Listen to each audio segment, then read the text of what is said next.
to my world of stuff. If you're new here, do me a favour, like and subscribe. I'd like to get to 700 subscribers as quickly as possible. So if you stumble across this video because you're intrigued about this new film and you think this review weren't too bad at all, why not press that subscribe button? Go on, it's there. Press the subscribe button. You can even like, thumbs up and all sort of stuff. Leave a comment down below if you've seen this film or you're thinking of going to see it. The film in question is directed by Lashana Night Shyamalan, who is of course the daughter of M. Night. M. Night is one of the great talents of Hollywood of the last 20-25 years, but his output is extremely erratic. He'll do a great film and they'll do some complete pile of old toot. Of course, his reputation was built on The Sixth Sense, Unbreakable, my favourite, The Sign, which I thought was a really good, creepy alien invasion film. And then he threw it all away with things like The Lady in the Water and The Happening. And over the last few years, he sort of clawed back his reputation a bit. But then one of his most recent films, Old, was terrible. Knock at the Cabin last year was quite good. So he's very up and down. You never know what to expect. This is the work of his daughter, though, and this is based on a book which I read about 3 years ago called The Watchers, written by I think his name is A.M. Shine. He's written a couple of books since then. This was his first novel. It's a very creepy British folk horror story, vaguely gothic in its nature.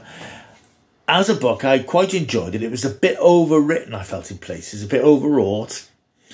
But it was a decent, quite creepy first effort. And I got to the end of it and I thought, well, that's quite interesting. So I was quite intrigued when I heard that M. Night's daughter was going to make it her first feature film. It's an intriguing title to latch upon. She's written the script and she's directed it. What it shows is that she's actually a good director. She's a very good director. The story is about a young woman, American woman, living in Ireland. Her name is Mina. She's played by Dakota Fanning. She is estranged from her sister because of a traffic accident in their youth, which Mina, as a young girl, sort of caused her mother to have a car crash. Her mother was killed, and she's carried the guilt of that ever since. Her sister and her are fallen out, so she's trying to forge her own life away from the tragedy of the past. She's working in Ireland. She's got a job in a pet shop, and her boss tasks her with taking a valuable bird, a parrot, across country to a new prospective owner. The route involves travelling alongside and through a massive, too huge forest. Car breaks down. She leaves the car, has a little wander around, gets lost, decides to go back to the car. The car ain't there. So she's lost in this huge forest. She can't find her way out. It's a very strange old forest. She then stumbles across a woman called Madeline, an old woman with sort of long grey hair, who beckons her to come into this strange bunker as night starts to fall. There's strange noises and of creatures in the forest. She runs into this bunker where she finds two other occupants, a young woman and a slightly nervy young man called Dylan. It transpires that this place is called the Coop, and these people have been trapped in there for some time because they can't find their way out of the forest. And in the forest there are creatures that stalk at night, will kill anything they find out at night. They don't come out at daytime because they don't be like in the sunshine. But the forest is so huge that all attempts to find their way out during the day, they come to nothing. They just cannot find their way out. The four of them are now trapped in this coop, and they're being watched, hence the title of the film, through a sort of glass window by the creatures outside who are observing them and can't get at them.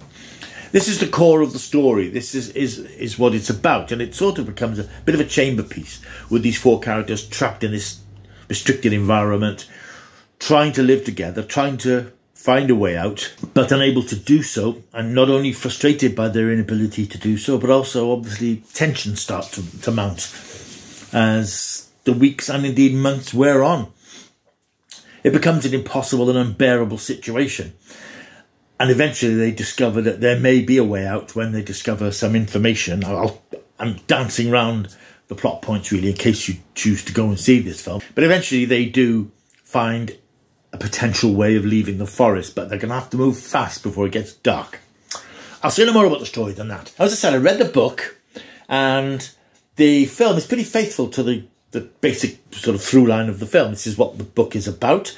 The book, as I said, is a little overwritten in places and a little bit overwrought, and I think that what she has done here is shave off a lot of the flab of the narrative and really boil it down to the core. There's lots of personality stuff and conflict, which would get repetitive if you kept going back to it all the time. But she's cut away a lot of that and kept to the core idea of the film. And I think what some critics I've seen have noticed in the film, that after about an hour, bearing in mind it's only about an hour and a half, maybe an hour, 10 minutes in, it suddenly goes off in a different direction and it becomes a different sort of film. That isn't, however, the fault of the film. And it's not the fault of Lashana Shyamalan, because this is what the book does. The book does exactly the same thing. There's a change of tone, and I don't think it's too much of a spoiler to say it's a change of locale that takes the story in a slightly different direction in order to provide a bit of an explanation for what we've seen before. I won't say any more about the story at the moment, but because I think it's best that if you're going to go see the film, you discover more about it yourself. So I'll focus a bit instead on the direction of the film from Lashana Shyamalan, who's actually delivered a very impressive first feature film here. Now, it's not a film that, again, it's not a film that's going to be on my top 10 list of films of the year. It's a film that in years to come I will think, oh yes, I remember seeing that. But I think as a first effort, it's very well done. It's very atmospheric. The whole story is sort of wreathed in darkness and mystery, and the whole idea of this supernatural forest that you can't get out of is quite creepy and compelling. It's buried in folk myth and fairy tale and that sort of thing. And in fact, fairy tale is sort of a bit of a hint about the origins of the creatures themselves. So it's very well done. She uses darkness very well. She keeps the watchers themselves off camera a lot of the time, which is quite good, because you're thinking about what they might be, what they look like. You see silhouettes of them in certain scenes, but you don't get to see them properly for a good while. So she's very good at building up that sense of suspense and dread. And of course, the whole idea of people being trapped somewhere, whether it's a large forest you can't get out of or a small bunker, that's pretty claustrophobic. And I think she handles all that stuff quite well. I think the issues of the film really are the issues with the book.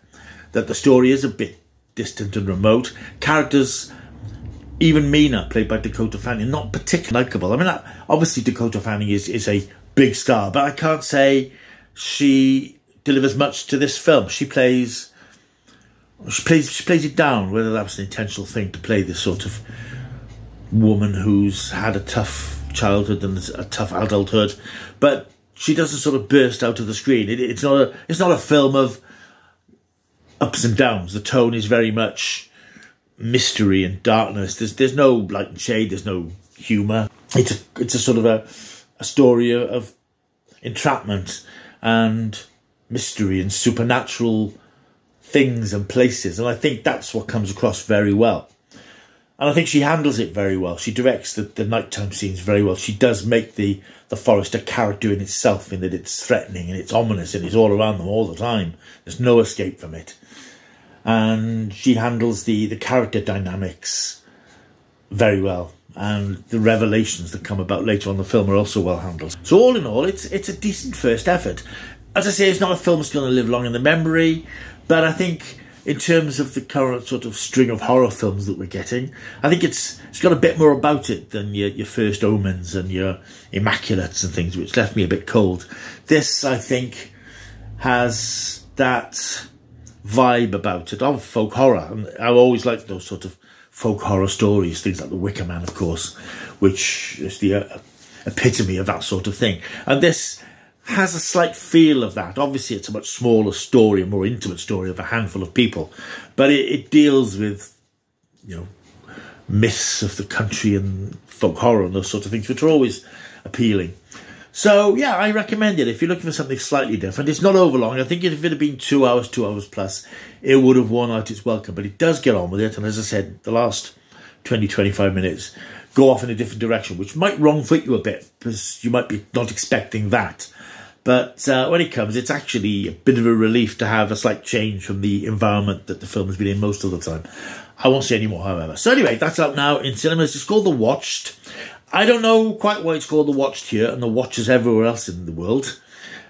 I believe there's some sort of confusion or conflict with something else called The Watchers, but I'm not entirely sure what.